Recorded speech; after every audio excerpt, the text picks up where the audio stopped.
Assalamualaikum warahmatullahi wabarakatuh. Perkenalkan, kami dari kelompok 3 yang beranggotakan saya sendiri, yaitu Fitri Wahyuni, Aksai Trinas Putra, Angelina Sari, dan Abil Saputra. Kami akan mempresentasikan hasil diskusi kami tentang kebijakan moneter Islam. Materi pertama akan disampaikan oleh rekan sekelompok saya, Abil Saputra. Berikut penjelasannya. Baiklah, di sini saya akan menjelaskan materi tentang pengertian kebijakan moneter Islam. Moneter berasal dari bahasa Latin, yaitu moneta yang memiliki arti hal-hal yang berkaitan dengan uang, atau bagaimana uang disediakan dan beredar dalam kegiatan ekonomi. Kebijakan moneter atau moneter polis merupakan suatu usaha dalam mengendalikan keadaan atau situasi ekonomi makro supaya dapat berjalan sesuai dengan yang diharapkan dengan pengaturan jumlah uang yang beredar dalam perekonomian. Definisi lain kebijakan moneter adalah proses mengatur peredaran uang sebuah negara. Kebijakan moneter dibagi menjadi dua. Yang pertama, kebijakan moneter ekspansif atau monetary expansive policy. Ialah suatu kebijakan dalam hal menambah jumlah uang yang beredar.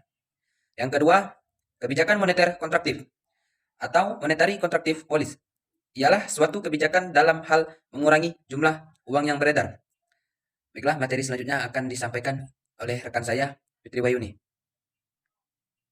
Baiklah, saya akan menyambung penjelasan dari rekan kelompok saya. Kebijakan moneter atau dapat juga disebut dengan politik moneter adalah politik negara dalam menetapkan peraturan-peraturan serta tindakan-tindakan dalam lapangan keuangan negara. Kebijakan moneter dalam Islam didasarkan pada prinsip-prinsip dasar ekonomi Islam sebagai berikut.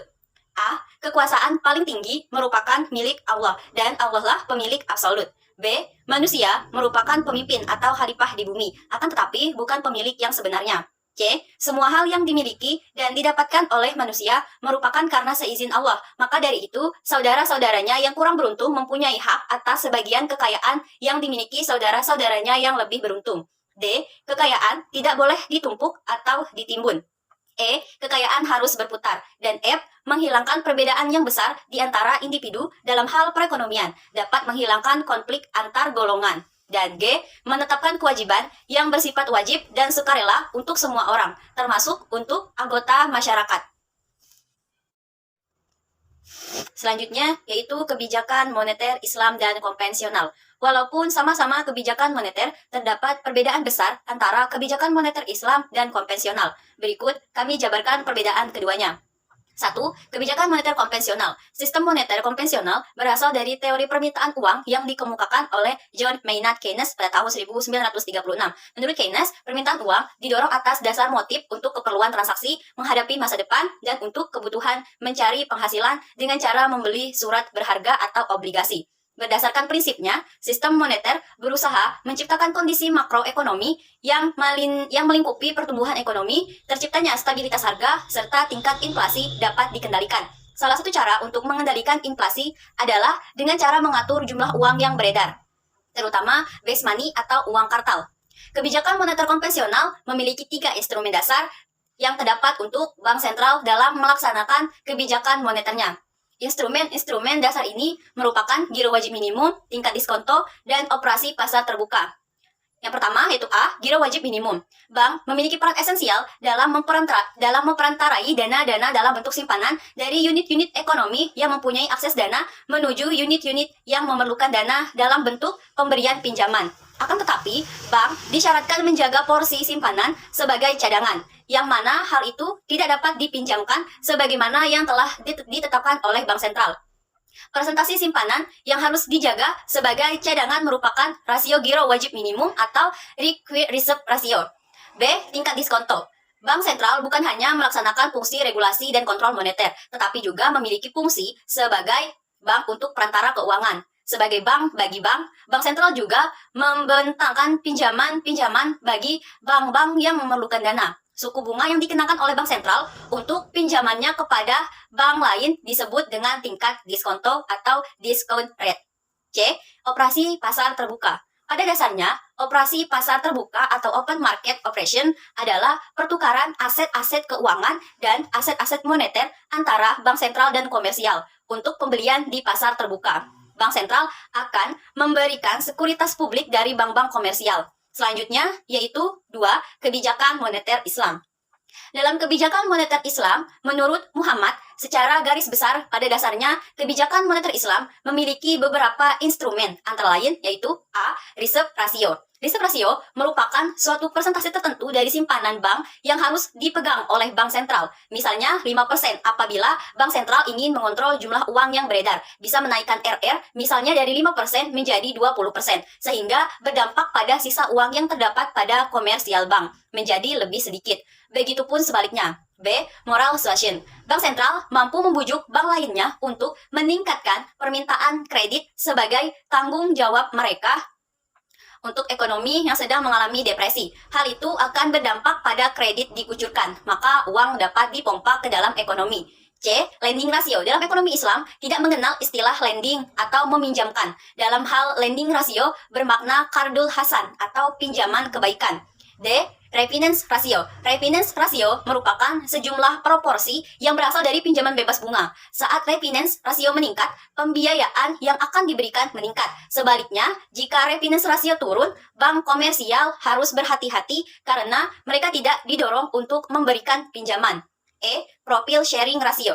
Rasio bagi keuntungan atau profit sharing ratio harus ditetapkan sebelum memulai suatu bisnis. Bank sentral bisa menggunakan profit sharing ratio sebagai public aid moneter, di mana saat bank sentral ingin meningkatkan jumlah uang yang beredar, maka rasio keuntungan untuk nasabah akan ditingkatkan.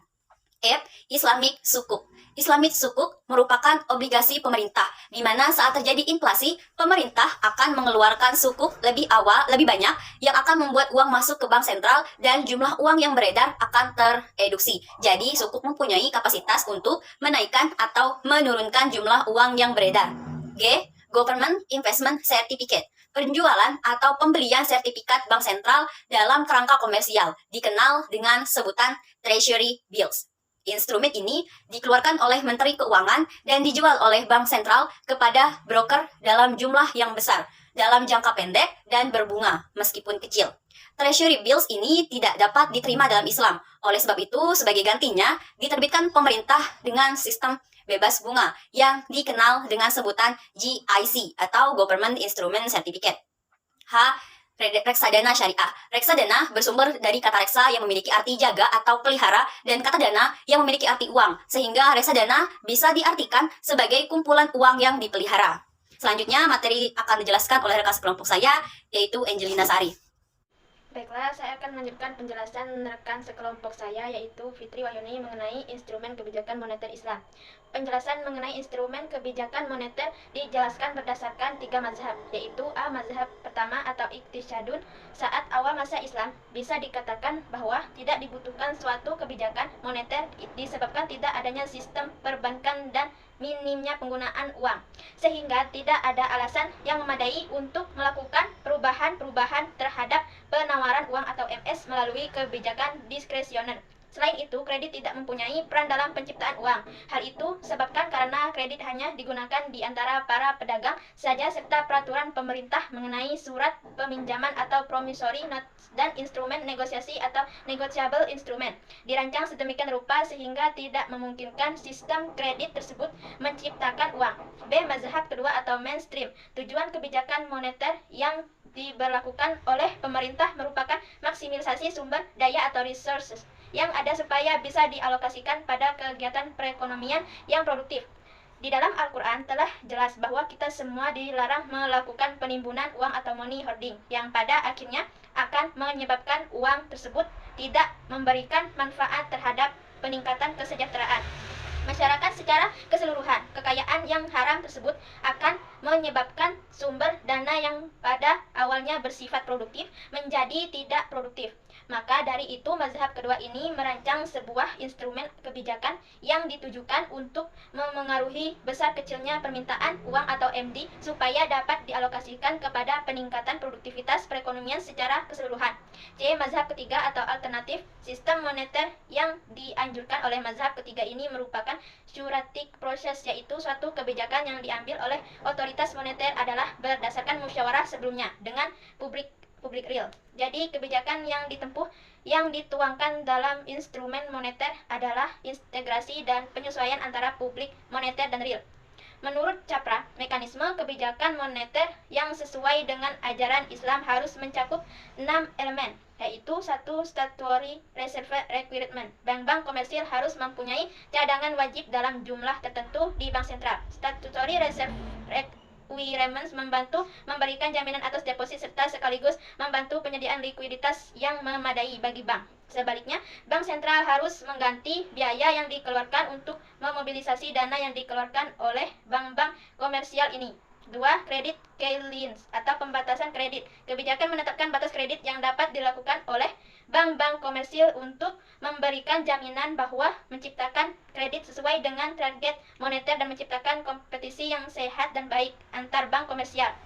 3. Government deposit. Kebijakan dalam mengalihkan government demand deposit dari bank komersial yang secara langsung akan memengaruhi cadangan mereka. 4. Common pool. Kebijakan satu pintu yang memungkinkan bank-bank komersial menyelesaikan masalah likuiditas di bank sentral. 5. Target pertumbuhan M dan MO. Setiap tahun bank sentral harus menentukan pertumbuhan peredaran uang atau M sesuai dengan sasaran dan tujuan ekonomi nasional. Pertumbuhan M berkaitan erat dengan pertumbuhan MO atau high powered money, uang dalam sirkulasi dan deposito pada bank sentral. Bank sentral harus mengawasi secara ketat pertumbuhan MO yang dialokasikan untuk pemerintah, bank, komersial, dan lembaga keuangan sesuai proporsi yang ditentukan berdasarkan kondisi ekonomi dan sasaran dalam perekonomian Islam. MO disediakan untuk bank-bank komersial terutama dalam bentuk mudharabah harus dipergunakan oleh bank sentral sebagai instrumen kualitatif dan kuantitatif untuk mengendalikan kredit. 6. Publicity of demand deposit atau uang giral dalam jumlah tertentu. Demand deposit bank-bank komersial atau maksimum 25% harus diberikan kepada pemerintah untuk membiayai proyek-proyek sosial yang menguntungkan. Materi selanjutnya akan dijelaskan oleh Aksai. Sekian, terima kasih. Baiklah, di sini saya akan menjelaskan materi tentang tujuan kebijakan moneter Islam. Tujuan kebijakan moneter Islam, sektor moneter adalah jaringan yang penting dan sangat mempengaruhi sistem real. Kebijakan moneter adalah instrumen penting dari kebijakan publik dalam sistem perekonomian. Kebijakan moneter Islam memiliki tujuan sebagai berikut. 1. Kebijakan ekonomi dengan kesempatan kerja penuh. Tujuan ini berkaitan dengan deposit syariah. Kesejahteraan ekonomi mengimplementasikan sebuah pandangan yang berbentuk seperti terpenuhinya kebutuhan masyarakat. 2. Keadilan sosioekonomi dan distribusi pendapatan dan kekayaan. Keadilan merupakan meletakkan segala sesuatu pada tempat yang seharusnya. 3. Stabilitas uang. Stabilitas nilai uang memiliki pengaruh yang sangat besar terhadap kehidupan perekonomian, baik secara ideologi maupun secara praktek. Hal itu karena uang menentukan harga suatu barang atau jasa. Sekian materi dari saya. Terima kasih. Baiklah, hanya itu yang dapat kami sampaikan. Kurang dan lebihnya kami mohon maaf. Untuk lebih lanjut dan jelas mengenai materi yang kami sampaikan, kami harapkan feedback dari rekan semua berupa pertanyaan ataupun diskusi dari teman semua yang akan kita bahas di grup chat WA mata kuliah kita. Kami akhiri, sekian, terima kasih.